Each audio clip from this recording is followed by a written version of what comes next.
They referred to him as Big News Hughes, Paul Hughes, and we found out some big news from him over the break. There he is, the pride of Ireland, Paul Hughes. Let's hug it out. Yeah, my man. Man, you are a brick wall as well. Damn right. Golly. Damn right. The pride of Derry, is it Derry? Pride of Derry. How about that? Well yeah. done, let's go. You've made my day already. But born in Australia. Born in Sydney, Australia, yes. Moved back when I was 8 months old. Okay. Yeah. Why? Who's from Australia? So my mum and dad are both from Derry, but really? they got together when they were out in Sydney. And then myself, my older brother and sister are all born there. I'm the youngest. And then whenever I was born, moved back. Do you have any sort of connection to Australia? Like, do you feel anything, or do you? I mean, being born there for sure, I definitely feel a connection. My sister lives there. I've been out and lived there again since. So I for sure have a connection, yeah. And Derry is how far from Dublin?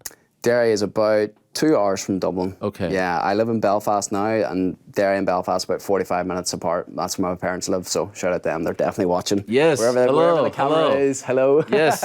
And is Derry in Northern Ireland? It is Northern Ireland. It is, okay. Same as Belfast. I only know Blanchardstown in Ireland because of P.T. Carroll. Yeah. He told me it's the capital of Dublin. Is it the right? posh? Yes, That's what he told me, yeah. Super, super posh. Yeah. Very P.T.-like. Okay, so congratulations. Thank you. By the way, did you see Dan Hardy? I did. I met him just on the way down there. Yeah, it was there good to see him. I haven't seen him in a while. Amazing. Okay, so massive news. So much to talk to you about. The first time we spoke on the program, you were weighing your options.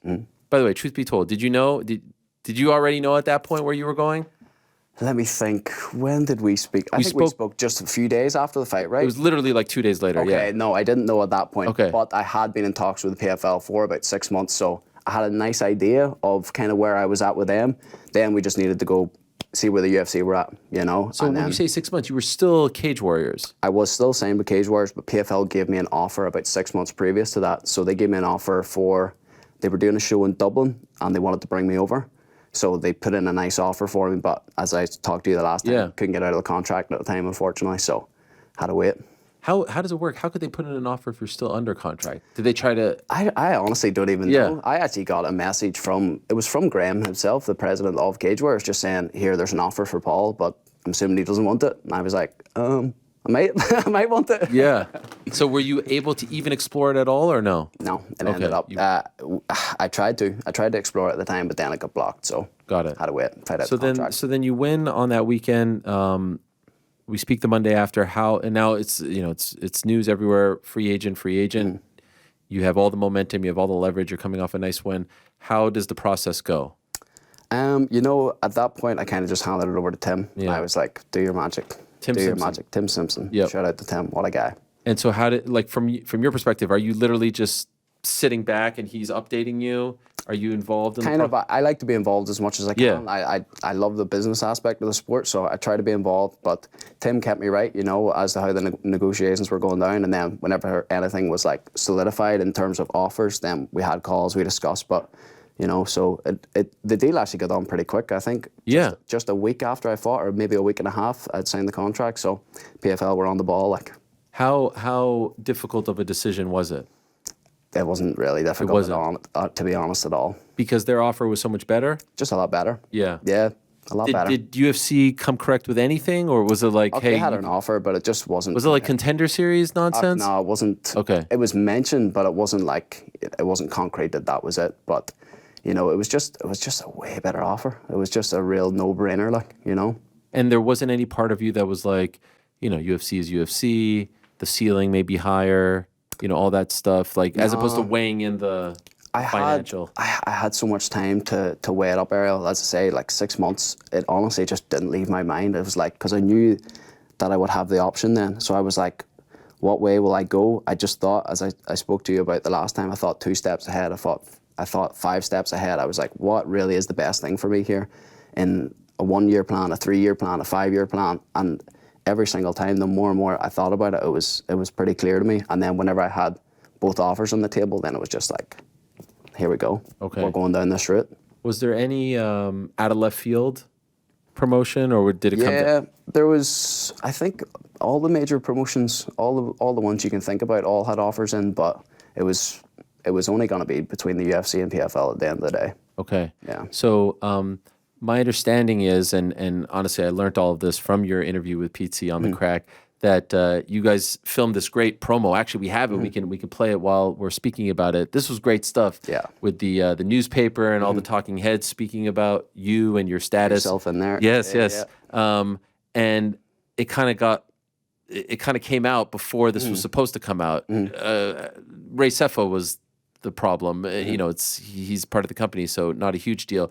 And you're away on a trip, and you wake up to this news that it leaked on I think a Friday night, right? It was early on a Saturday morning, so it was Friday night in America after a PFL show. But I had woke up. I was with a team. Do you want me to tell you the story? Please, yeah. So I had just signed the contract. I think maybe it was the Thursday or potentially the Friday before I was leaving. I was going to do corner duties over in Amsterdam for Tiernan Loughran, a teammate of mine. And so we had a PFL team, all in the gym the Thursday. We were shooting the promo. And because the contract had just got signed, it was kind of a case of, right, get down. Paul leaves Friday night, get this promo done, all these ideas. So you had the whole marketing team, you had the PR team, you had the content team, the production, all of this. And we were having meetings, Tim, myself, and the team. And we were like, right, what's the best way we can play this all? So we set the date for Tuesday. We were like, right, we'll have interviews pre-done. I'll have my promo, everything, all be set for Tuesday. And then unfortunately, nobody had communicated that to Ray in the PFL. So after the show on the Friday night, he had let it slip, you know? So when Saturday morning hit, I mean, I was up with Tiernan cutting weight at maybe 5 a.m. So there was maybe only 3 or 4 tweets going out at that point. And I was sort of writing all these pages this isn't true, take it down, trying to put out the fire, you know. But then looked at my phone half an hour later, it had spread, it was everywhere, so. Were you upset?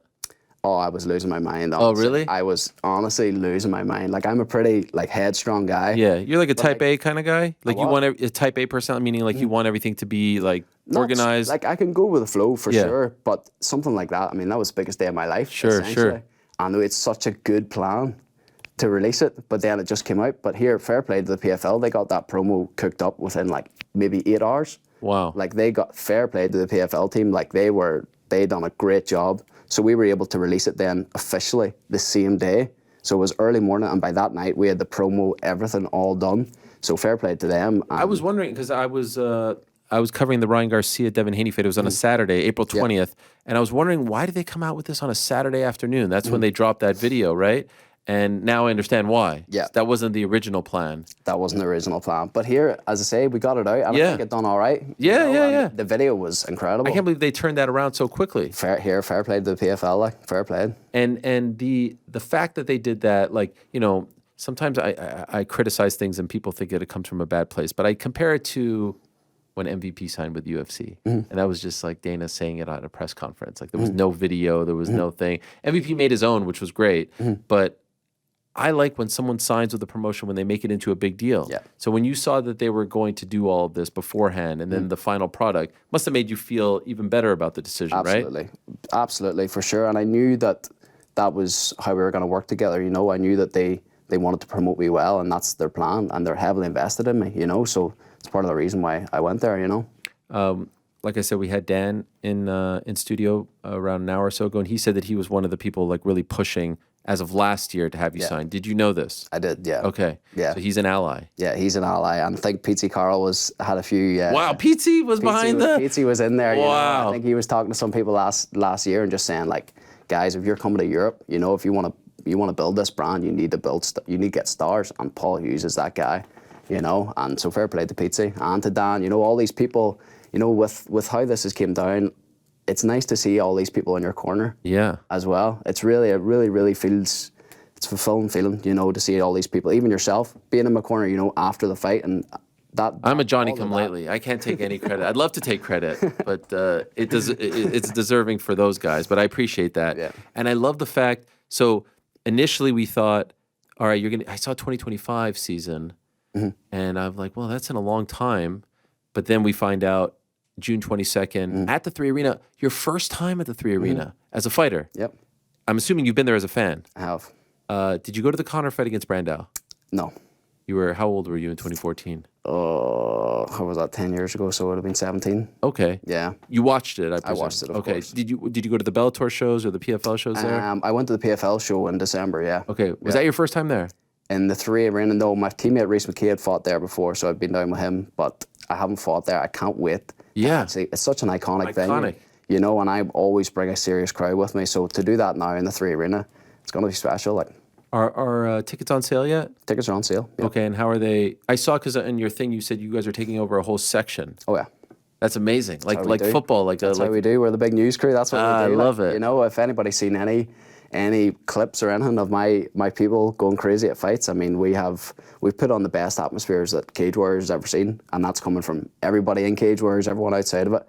We have put on the craziest nights they've ever seen. Charrier being one of them, and Vucenic rematch being the other, and like that's just what we do, you know. So we're going to bring that to the 3 Arena, and then hopefully to the States after that. So June 22nd against Bobby King. I had heard you say that you were hoping for like a Patricky Pitbull name, a big name. How did you feel when Bobby King, who's a tough out, but maybe not the name, obviously, that those other guys are? So look, whenever I signed, I said, look, Dublin's coming up. I want you to get me the biggest name value and the hardest fight you can get me for Dublin. And my coaches and manager, they were all like, just take whoever. You know, it's your first one, let's get going. I was like, I want the biggest one you can get. But then when we actually started looking through the roster to see who was available, there really wasn't actually anybody available because a lot of guys are in the tournament. You've got guys fighting for Bellator belts, the Nurmagomedovs, the Shablis. So they offered Bobby King, and I was like, yeah. Did you know who he was? I didn't, no. Okay. Now, have you looked him up? Of course. Your thoughts on him? Yeah, tough guy. Been in there with good guys. Been in there with Shabli, Rabadamov, I'm not sure how to pronounce his name. So he's been in there with good guys, you know, and he's had a lot of fights in Bellator and fought and beat good guys as well. So it's definitely a tough test, for sure. What do you think it will be? You fought, you know, close to home or whatever, but like that venue and the debut and all that stuff, do you think it will be immense pressure? Do you feel like you'll feel those nerves? What do you think the week and the night will feel like? Of course, there's going to be pressure, you know, coming to a new promotion. I got to deliver, you know, but it's like every fight's the biggest fight of your life, you know. To do it in a 3 Arena, it's definitely different for a new promotion. All these things are different, but you know, I'm used to big nights, Ariel. I'm used to big nights. I'm used to high pressure, and I'm used to fighting the best. So it's just going to be an hour night for me. There was a lot of pressure on your shoulders going into the last fight too, right? You don't want to lose on the last fight of your deal, no, right? Definitely not. You know, the amount of leverage that I would have, like with if the performance went well or if it didn't go well, and then I had 4 opponent changes in a week. Then they give me this Brazilian guy who's fought 50 times. He's got about over 20, 30 finishes. He's only been finished twice. You know, this is the guy they put me up against, and I'm like, God damn it. It's like, if I don't look good against him, I always knew I was going to win.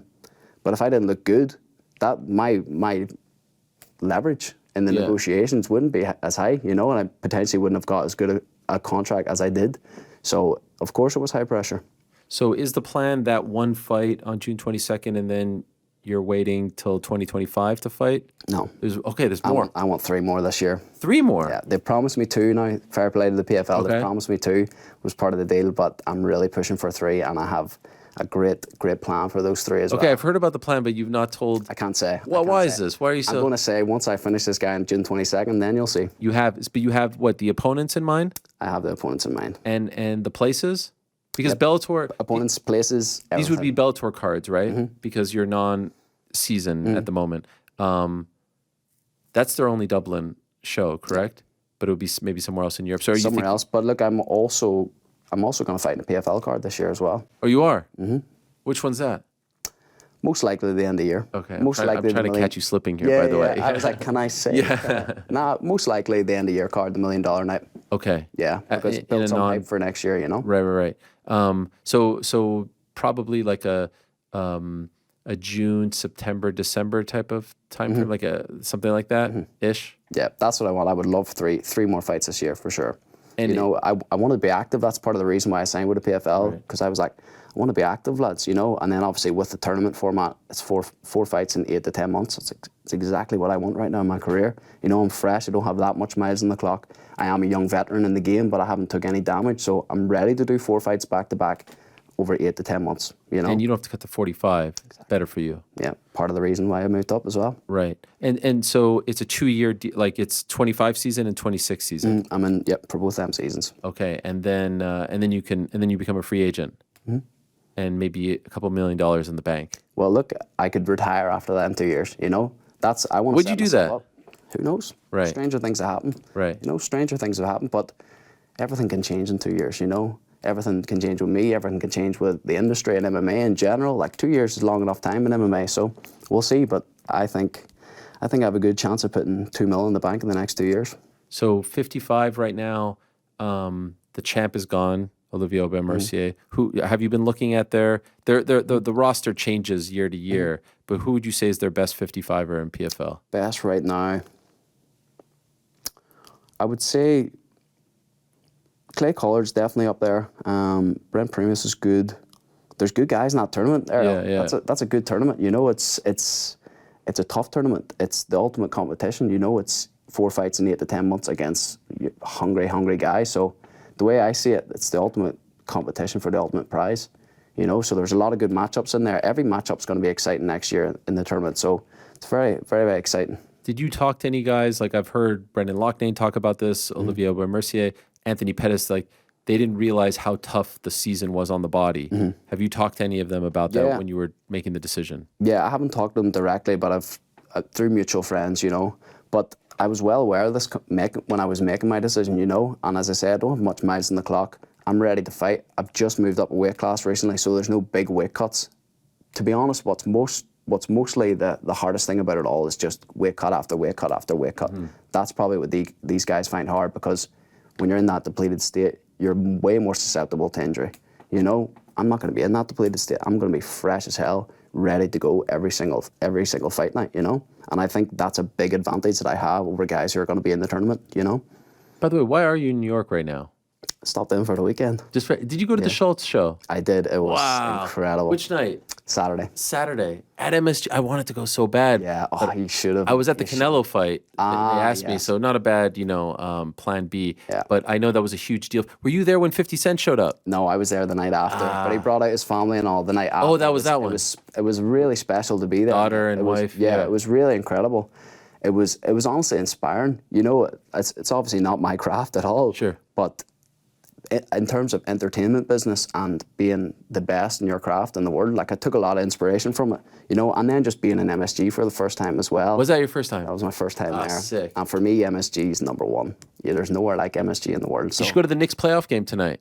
It's tonight. I fly to Florida right after this. I'm heading down for training. Also, those tickets are absurd. Yeah, I couldn't afford it right now. Are you a Schultz fan? A couple of times. Yeah. Then you get $1 million. Are you a Schultz fan? Love Schultz. Really? Of course. Wow, He's fantastic, man. I didn't know if the comedy, like his brand of humor, crossed over to the. Oh, it does. It does. To Irish humor, it crosses over for sure. We definitely push the Brownies in Ireland. That's amazing. Yeah, because he's a New Yorker and he's talked about MSG. Yeah. I'm sure he talked about that. For sure. In the set. The production, like they played like a 4-minute video before he came out, and sick. The production value, just everything about it was peak entertainment. And then when he walked out, the energy in the place, and everyone obviously erupted and stood on their feet. And I was just looking around, watching it and all. I was like, this is special, you know, to be able to make all these people feel this certain way, just like in a fight. You know, there's something about that, and I learn and admire from people that are the best in their craft at anything, you know. So I actually felt very inspired after it. Well, it's great timing in your life, right? Because right now you're manifesting all of this, and you're taking a huge step, and you're fighting in this iconic arena in your home. You know what I mean? In your country. So like, I feel like you could have really related. It's 100%. Coming at as you begin this journey. You just signed this deal. You start this training camp. Yeah. What timing for you? Yeah, it is. This sort of stuff really does inspire me for sure. And so why Florida? What's over there? Killcliff. You're going to be training there? Yeah, I go down, and so I've been splitting up my camps between Belfast Fight Academy, which is my home gym, that's my family gym. So shout out to the boys. I'm sure they're going to be watching. Liam and Pat, my head coaches. And then I've been kind of splitting it up between there and Killcliff at the minute. So I've got kind of like everything, my team at home, but then Killcliff, I've got a great team and a lot of great sparring there as well. So I've kind of just been mixing up my training, like hybrid, and it's been great. How did you end up there? Why there? I always followed the gym when it was Hard Knocks back in the day. I always had a lot of respect for Henry and Greg, and then their athletes as well were obviously killing it. So I've known for a long time that would have been a gym I would have liked to have tried when I was in the States. And then Ian Gary was training there for a while. Obviously, I'm friends with him, so he was like, "This is the spot. Like, you got to get out here." So that gave me more incentive to go out and try it out. So been out there a bunch of times, maybe 4 or 5 times now. You know. Were you there when he was there? I've never been. We've been in Florida at the same time, but haven't trained at the same time. Okay. Yeah. And who are some of the guys you train with at Killcliff? Oh, let me think. Do you know what? I get this question that's like, who's the best guy? Like, do you train with Gilbert Burns? You train with all these people? And I always say it's the people you don't know are the hardest rounds, and that's true, you know. So I'd be training with everybody, you know, like Gilbert, Vincente, all these guys, like great people, by the way. Like honestly, just the nicest people. So they definitely make me feel at home there. I had heard a story. I'm wondering if you can tell me about it. When Ian was leaving his original team, Team KF, and he had that big Cage Warriors fight. Yeah, he didn't have a corner, and he asked you to corner him. And I think you were the only one, right? I was the only one in this corner. Yeah. Yeah. So was that I don't know, was that a tough decision? It was a bit controversial, right? Him leaving, and he was kind of left with no one. I know he's talked about this. How did it happen to where he asked you to help him out, and why did you say yes? Well, I think he just needed somebody to actually stand in his corner. I think he would have just done it by himself if he could have, you know, with fair play to him. I think he needed somebody in his corner for whatever reason that was. And I was in town. My teammate Joe McColgan was fighting for a world title that night, or the night before. So he just was like, here, any chance you could step in? I was like, yeah, absolutely. You know, of course I wouldn't leave someone hanging like that. Was it on the night? Could have been on the night. I'm not too sure. It could have been the night before. I can't remember. So you just walked out with him, and this was his last Cage Warriors fight, I think, right? The title fight? Yeah, it was his world title fight. Yeah, and he would have walked out alone, which is kind of sad. Yeah. And did you feel like you helped? I mean, because that fight, correct me if I'm wrong, didn't end in the first round, right? No, it was 5 rounds. Yeah, so like you had to help him in between rounds and whatnot. Yeah. That's an amazing thing. Yeah. And you're not even teammates with him. No. That's the least I could do, you know. It really is the least I could do. Right. I actually, when I was in Amsterdam cornering Tiernan, some guy showed up with no corner. He was like, I need a corner man. I was like, yeah, I'll do it. Did you know him? No, I had no idea. You had no idea who he was? Here, he needed a corner, you know, a fellow fighter to need some help. I'm happy to help. What a nice guy. Here, I mean, least I could do. Right. And now, Ian, did he try to convince you to go to the UFC? Did you talk to him? Do you have that kind of relationship? No, I wouldn't say we're on that kind of terms, but we talked maybe... No, we didn't talk directly about whether I would do one or the other. You know, we didn't talk about it. Okay. Yeah. It has served him well, I would say, being in the UFC, so I thought maybe he would try to... Absolutely. To convince you. I'm sure he would have definitely said, come to the UFC. Of course. You know, as a lot of people did. A lot of people were very disappointed I didn't go there, but... did you get that? What do you mean? Like, did you get that kind of feedback, that people were disappointed? Oh, some people were super disappointed. But, really? But the people who are actually in the industry, or the people who actually know me, were absolutely over the moon.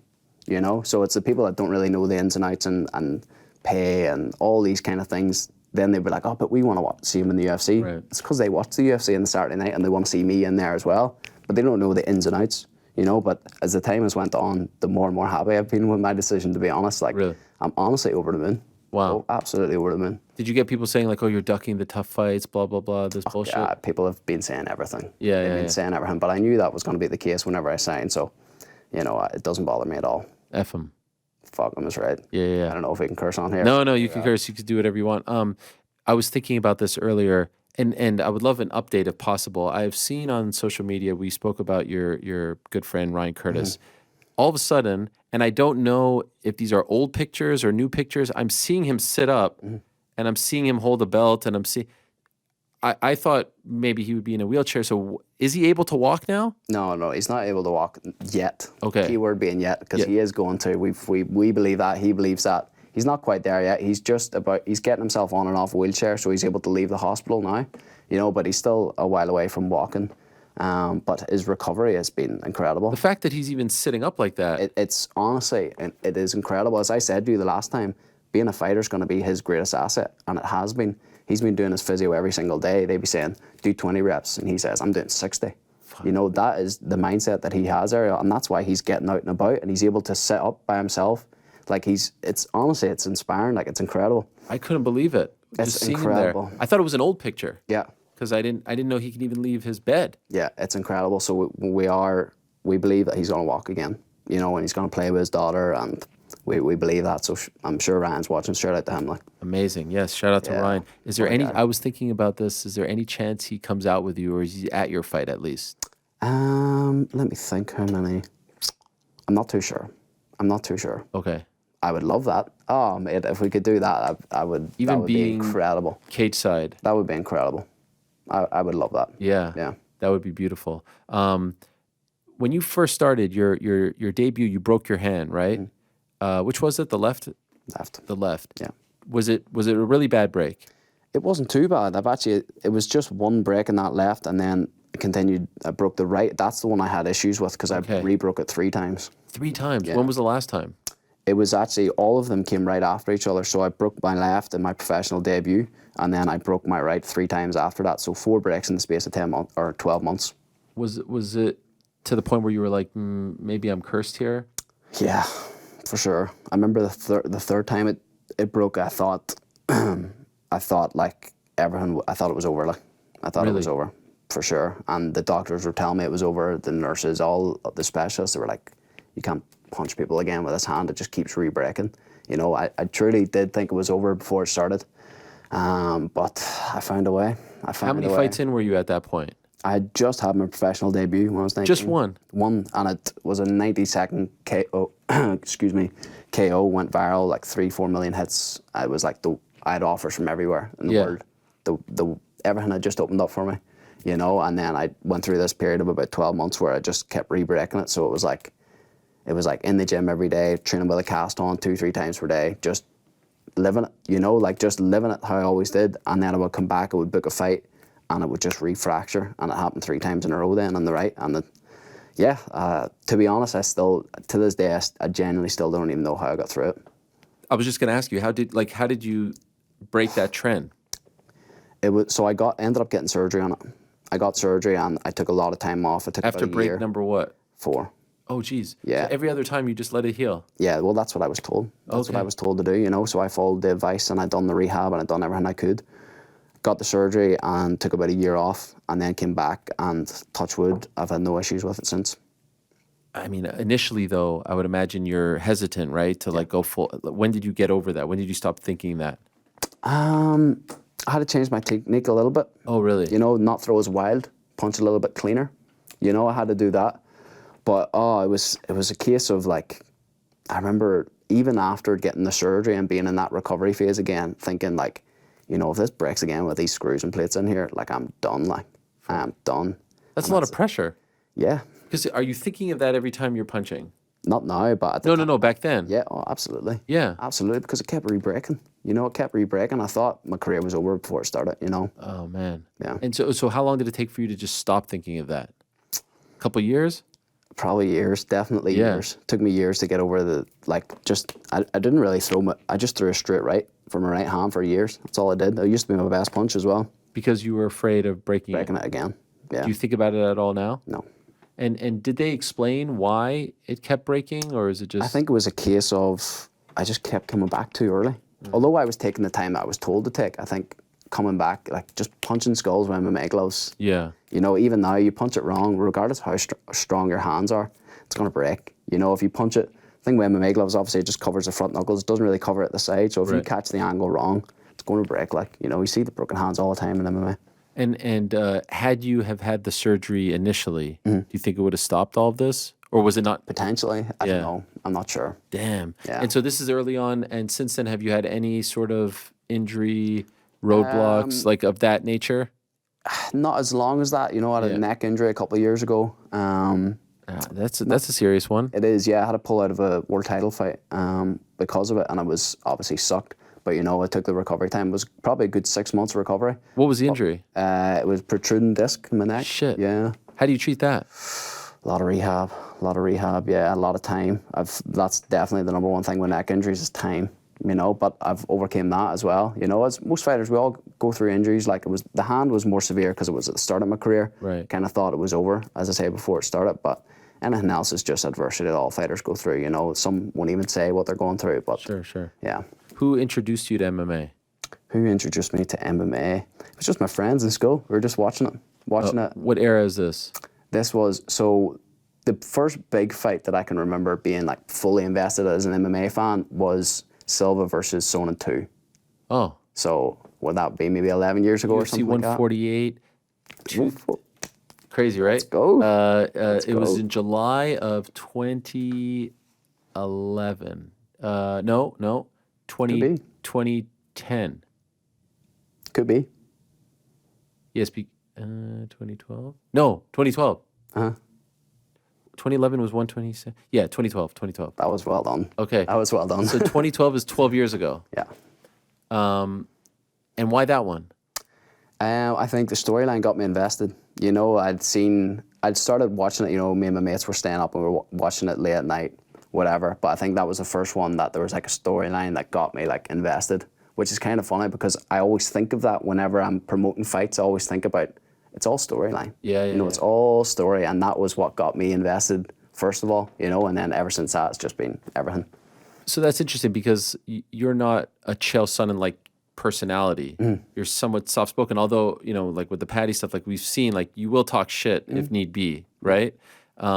So I like that. You can respect that there is showmanship involved, right? There is showmanship, but I think with me, it's definitely like a chill level, but it's more I try to just keep it like, you asked me the question about Pimlet, I just give you what I actually thought. Yeah. And that's just how I'm always going to do it. You know, I'm not going to be creating fake beefs and stuff like that. Like, I think people see through that. Yeah, you know, and over some time, people just kind of go, right, he's a fucking bullshitter. Do you know what I mean? I'm not really. I just like to keep it real enough, you know? Did you hear from him after all of that? No. No. Did the opportunity to fight him like kind of fester in your mind and Nah, at the end of the day, like the UFC or PFL, like the fight would never happen because I would just beat the bollocks out of him, to be honest. That is the case though, as I said in the comment that you pulled up in the show, I would beat him with one hand, like. But anyway, like that's neither here nor there. Yeah. Is there a fight that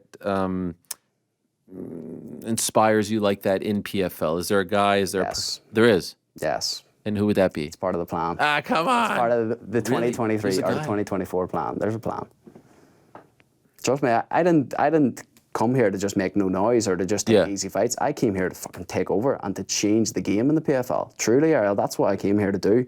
Tournaments, but this year as well, I've got a 1-year plan, I've got a 3-year plan, and a 5-year plan. And the 1-year plan, people are going to see after June 22nd, whenever I knock this guy out, who I call for next. Okay. And could I just ask, why not say it now?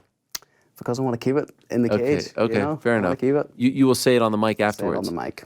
We have seen some guys sign with PFL and Bellator, a lot of buzz, and the debut doesn't quite live up to the hype, right? They stumble, you know, they've signed some big names. Do you think of that sort of thing? I'm not saying it's going to happen to you, but for some reason, it always feels like they put all their eggs in this basket and the debut doesn't quite go as planned. I want all the pressure. That's why I said, give me this guy, give me Pitbull, give me this. I want all the pressure because that's when I perform. You know, I've been in high pressure situations in my Cage Warriors career. I've fought all the best guys and I've done the biggest events they've ever done and the biggest fights and some of the best fights that they've ever done. So I'm no stranger to the big nights or to the pressure.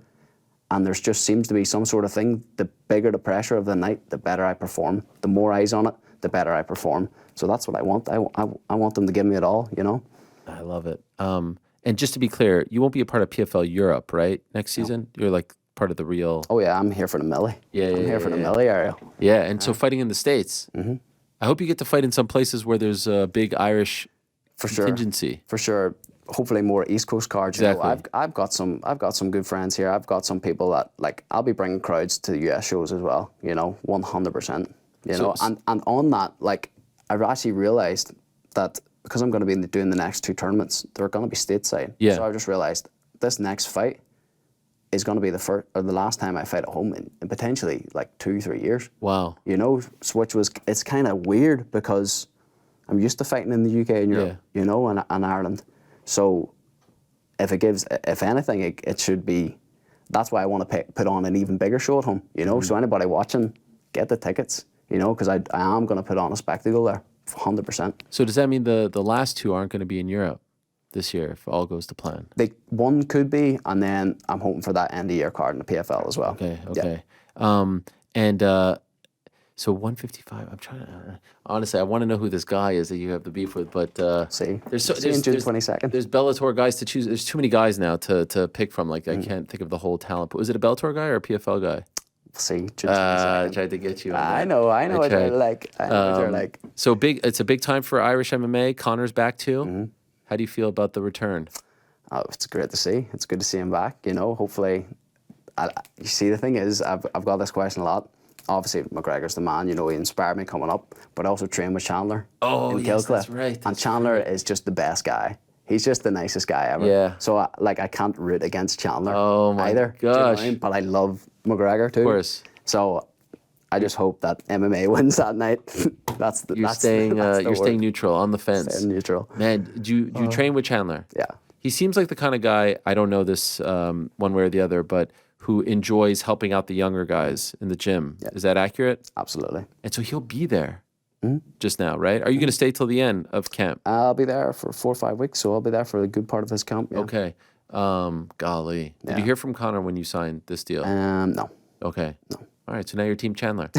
Forget him. Forget him. I'm Team Chandler. And the Black Forge dinner wasn't good enough, huh? You didn't like it. Did you have the steak on the stone? Did I ask you this? No, I had a steak sandwich. It was good. You've been? I've been once. Yeah, I was there when I went to place. the Katie Taylor fight. Okay. In her debut last May. The steak on the stone was something else. Honestly. Yeah. Have you ever had steak on the stone? I haven't actually. Do you know what it is? I know it's of course, yeah. I've never even heard of it. Oh, really? I'm not a connoisseur, but like they bring out the piece of meat and it just cooks in front of you. Oh, it was fantastic. Yeah, it's good. It's good. Oh man, and he walks around there. He's like the mayor of the place, shaking, and they're playing his highlights on loop on the TV. That. I love that. They're playing the highlights on loop. I think that's pretty cool. Oh my god, it's like his own little like cathedral. Yeah. Amazing. Well, I hope they sell out for you. Any sense of how the ticket sales are going? I have no idea, to be honest. I haven't even been paying attention. I've just been focusing on my craft. Yeah. But I mean, those cards are. I've seen. I've been there twice. I was there for the Brandao fight, which till this day is the greatest crowd that I've ever witnessed for an MMA, and that's only like 9,000 people, 10 max, right? Yeah. Never experienced anything like it, and then of course the Katie debut. When I say debut, I mean like her homecoming, her return. Are you a Katie Taylor fan? Oh, how couldn't it be? How could you not? She is right? an absolute icon. Like honestly, she just makes me proud to be Irish. Do you know what I mean? It's that kind of level, like how she carries herself, how she's performed. She's just the best. Have you ever met her? Never met her. Never met her. She's unbelievable. Unbelievable. She trains nearby here in Connecticut. Oh, really? A couple hours away. There you are. That's where she does her camp, and now she's fighting on this Jake Paul Mike Tyson card. Yeah. How do you feel about that? That's good. I like that. You know, people can say what they want about the main event. That it's whatever. But I mean, there's going to be more eyes on Katie Taylor, women's boxing. Huge. And not only that, Serrano too. Like the first fight was unreal. Unreal. It was incredible. Like it truly was. So it's good that they have more eyes. Yeah. Imagine telling someone that Katie Taylor from Bray County, like 10, 15 years ago, would be fighting at AT&T Stadium where the Cowboys play, 60, 70,000 people on a Mike Tyson, Jake Paul. As crazy as that is, it's a huge, you know what I mean? Yeah. And even if you don't like the main event, shut it off after that fight because that is a proper, that's the greatest fight in women's boxing history. 100%. So I hope that people will support her and go watch it. I hope they support you. Absolutely. This is great stuff, man. I'm really, really happy for you. Great job with the promos and everything that you're doing. You need to do that sort of thing, especially in this day and age. Like not only what the PFL did, but what you did as well after the fact. Sorry it was so stressful on the night. Here we got there. We got there. And look, here we are now. The deal is done. We've got a fight booked. I've got some good things ahead of me. So honestly, I'm on top of the world. Like amazing. Yeah. By the way, do you have your sponsors? Because they only let you have like one or two, right? They let you have two. Two. Yeah. Do you have those lined up yet? One, so I have room for one more if anybody's okay. All right. Come to the table, guys. You can go through me or Tim. It's either or. Ariel doesn't take a percentage. That's right. Tim, clean up your act. Thank you so much for coming in. I really appreciate it. And you're flying out tonight. Flying out tonight. Wow. Yeah. What a time. Florida's great, though. Isn't it amazing? I like a bit of sun, We don't get too much of it in Ireland, so. You know yourself, Paul. You know yourself. You know yourself. There he is, Paul Hughes, the latest and newest addition and perhaps most exciting addition to the PFL/Bellator roster, PFLator as people are calling them now. June 22nd, 3 Arena, his debut at that arena and for PFL/Bellator against Bobby King co-main event. Yes, sir. Jason Jackson. Jason Jackson's also a Kill Cliff guy. Yep. That's right, yes. One of the best guys I've ever trained with. Is he? Incredible. As a human being or as a fighter? Both. Both. Great Seems guy, like a great guy. incredible training partner. The Pride of Jamaica. He will be defending his title in the main event. Nice little card that they're putting together, so I'm looking forward to that and delighted that you were able to come in. Thank you so much for this. My absolute pleasure. Thanks for watching. We appreciate it very much. Hey, if you like this video, give us the old thumbs up. Subscribe as well. You could get many more of these videos on the channel, so please do that. We would love you forever if you did so.